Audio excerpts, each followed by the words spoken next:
Ashton Jeanty, Boise State running back, 5'8.5", 211 pounds, 9.25-inch hands. I don't know. Arms and wingspan doesn't matter for running backs. He's 21 years old. He'll be 22 in December. He did not participate in anything at the combine because nothing to lose, everything to gain by doing that. So this past year at Boise State, he had 374 attempts, 2,601 yards rushing, 29 touchdowns, 23 receptions, 138 yards, and another touchdown. Do you have the yards after contact on there?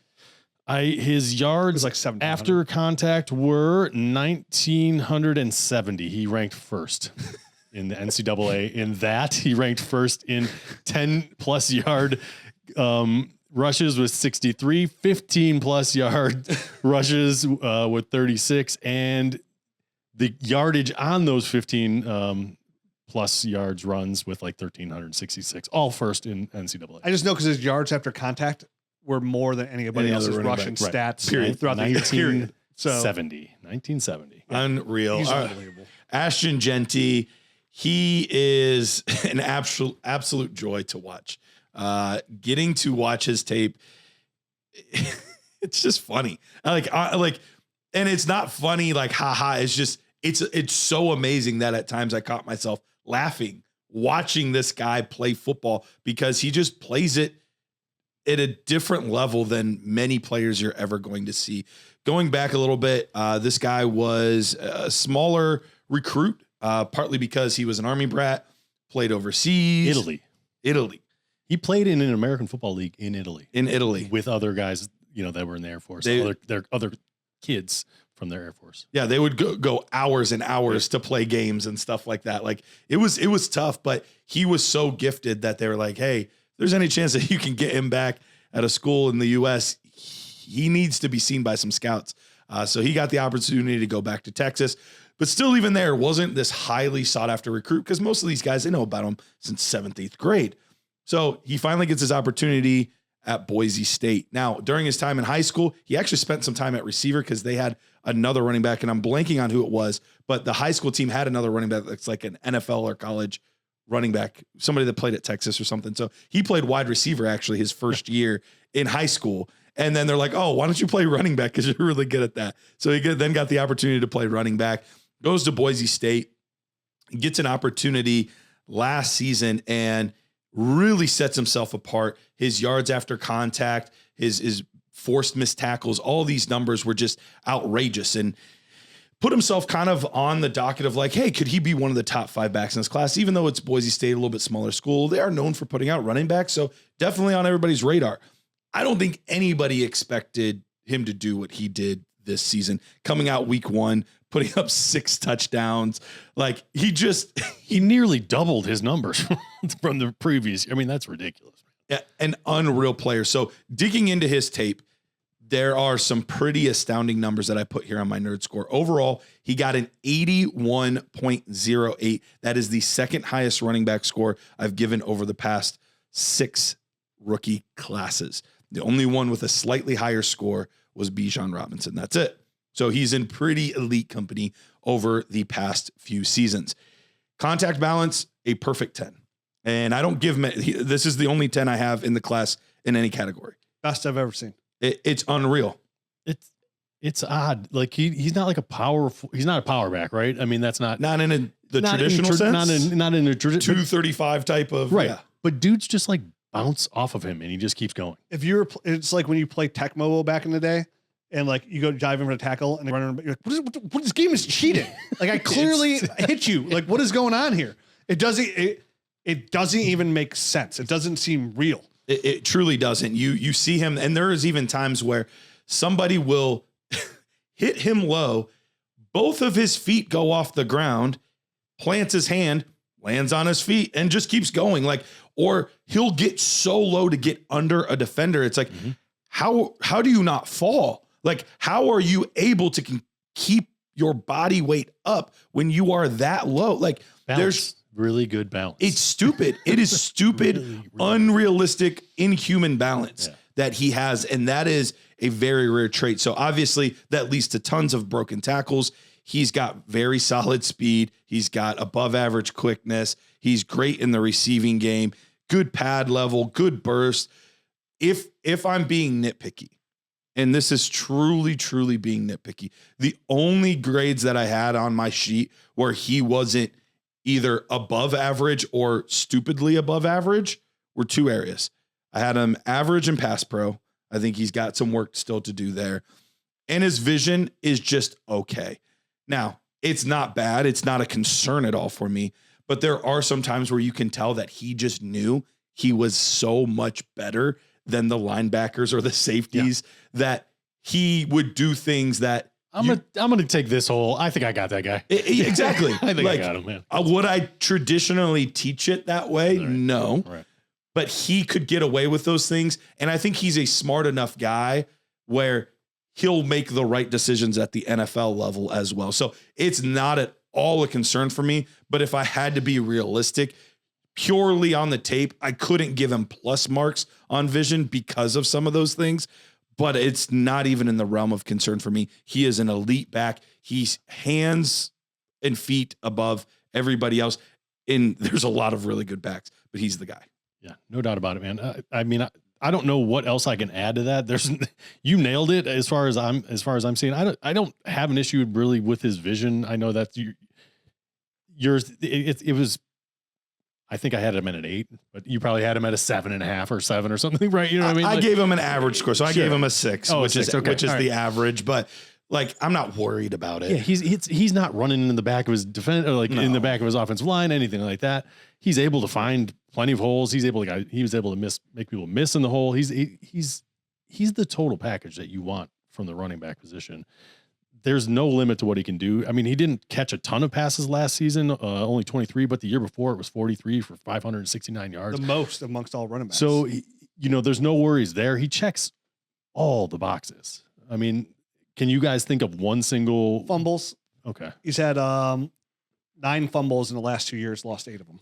In the last 2 years, he's had 594 rushes. Exactly. But again, and 66 catches. You asked me to say something. That's my nitpick. I mean, he's not the best blocker in the world. Yeah, his pass pro could use some Dude, his pass pro and his fumbling, all I have down here. Yeah. But you're right. I mean, when you talk about special running back, that's exactly what he is. Now, I want to preface that before I get into my take about him is where I think he's special. I think I would still easily take Saquon, Bijan, Zeke Elliott. He's not generational. Yeah, he's not. Agreed. He's special, but he's not generational. Yeah. So and listen, and those kind of ranks. The amount of carries he's had in the past 2 years is a concern of mine. That's a lot of carries. 750 in his college career, and 156 of those came in his first year. So that's a lot of carries in this past 2 seasons, nearly 600. And it's that kind of workload is going to wear a guy down if it continues. 279 carries in his last 9 games. I was like, that's the kind of workload that makes Derrick Henry give him a side eye. That's what I know for him. For real. And he's only 211 pounds. He's not 245, 250 pounds like Derrick Henry. But he, like we said, the word here is generational. You want to try, Jeremiah Smith is generational, right? Julio Jones coming. Calvin Johnson was generational. Yeah. Saquon Barkley was generational. He was. Bijan's pretty close to being generational. He was close, yeah. Zeke Elliott to me was generational. I declared him dynasty running back. I remember to this day getting flack. I'm like, Zeke Elliott's dynasty running back 1 the moment he takes the field. I'm like, how could you say that about a guy there? I'm like, because he is. I watched the tape. But he's special. And I'll say there's not a lot of special running backs that come out either. So Breece Hall was special in my eyes coming out. So there's not a lot of those guys that come out into the game. And he's going to impact fantasy for the next 5 to 7 years, in my opinion. So when I popped in his tape, man, it's like watching a pinball wizard in cleats. You know what I mean? This guy just bounces off anybody. He's just one of the compact missile guys. Like you said, he stays low to the ground. He'll find that daylight before it's even there, right? You watch a game against Utah State and he's weaving through the gaps like he's dodging wrenches. And then if you could dodge a wrench, you could dodge anything. You can dodge a ball. So I mean, for sure. for sure. So he explodes outside. He makes linebackers look like they're like me chasing a date after Sidney Sweeney. No chance whatsoever. You know what I mean? It's not happening. 0 chance of success. His burst, instantaneous. Agreed. Yeah, I mean, he goes 0 to whoa, Nelly, what's going on around here in a minute. So, I mean, you take that, you take how it can bounce out. The guy's like rubber, right? The way people bounce off him, like you mentioned before. I prefer Teflon Ashton. He's right? a Cybertruck. Yeah, sure. Whatever you want to take, put him in there. Big wheels, everything. I mean, 9 games over 50-yard runs Or in just 2024. Teflon Jeanty. Which one works better for you guys? Either one. Teflon Jeanty. I like that. Ashton something better. Even like we'll figure that out as we go along. But dude, I think his vision is good. I'm with Matt. I think his vision's totally fine and everything. His speed's there, his power's there, the way he operates in tight spaces. This is a 10 out of 10 prospect. Now you're like, oh, how do you be generational and not be 10? Because there's a difference, right? Like generational is like above a 10. Like they did something for the teacher. They don't They're in build honors. them like this. Yeah. It's like if you graduate in honors, like you can get a 4.5 GPA, where all the rest of us normal people get like a 4 GPA, right? Could only. Yeah, Yes, like sure. when you be like, oh, how do you give 110%? Well, that's what Saquon does. You know, Ashton gives you 100% of what you want. So 100%, I feel totally comfortable making a ridiculous trade for this player. He'll instantly slide into my dynasty running back 3 to 4. I have him at 3 right now. Because I mean, That's where he'd be in mine as well. it's where he belongs, his age, but Saquon signed that new extension.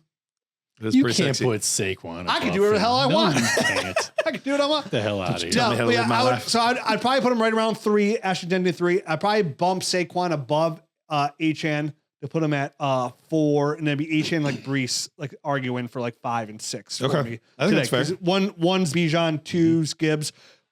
With the caveat, Ashton Jeanty could easily end up being dynasty running back 1 in 2026. Yeah, you could put all 3 of those guys in a jar and just shake them up, and whatever happens, I'm like, okay, I'll take that. that's Thank fine. you. So if you have the 1-1 in Superflex in any format at all, you're taking Ashton Jeanty 1-1. Yep.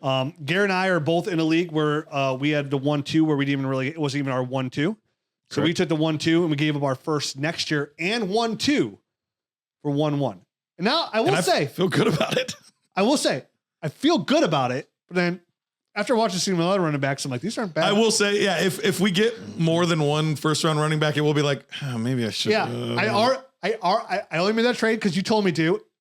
My teams. I don't need the draft picks, but at the same time, and I had 4 picks. Even though I just traded the other first round pick this past week for Brian Thomas, I gave a little bit on top. Oh, I remember you talking about T. Higgins and 1-7 for Brian Thomas. Yeah, feel good about it. But yeah, Ashton Jeanty's the 1-1. Nothing's gonna do. I don't care if Trevian Henderson goes to the Chiefs. I don't care who goes anywhere. I don't. Long as Ashton Jeanty doesn't go to like Atlanta, wait, what are you doing? or Detroit. Come on, what are we talking about here? Yeah, it ain't happening. We'll sit there on draft day too, and like the Detroit Lions select Ashton. Like what? I'm okay with it. I'm still taking 1-1. I'm still doing it. Move over David Montgomery. Gibbs is more of a pass catcher running back, anyways. So yeah, I'm like dude, David Montgomery was a running back 1 with Gibbs. So, but anyways, Ashton Jeanty, 10 out of 10, one of the best running backs I've ever watched film on in the past 11 years. Yeah, like he's top 5. Oh, 100%. Probably top 4 or 3, right? I mean, I think since doing Dynasty Nerds, I'd probably have it Zeke and Saquon on the same tier, one A, 1B, and then Bijan, and then like probably Jeanty and Brees. Yep. The more I think about it, for like talent, like pure like just tape talent, like that's where he's at. He's up there. So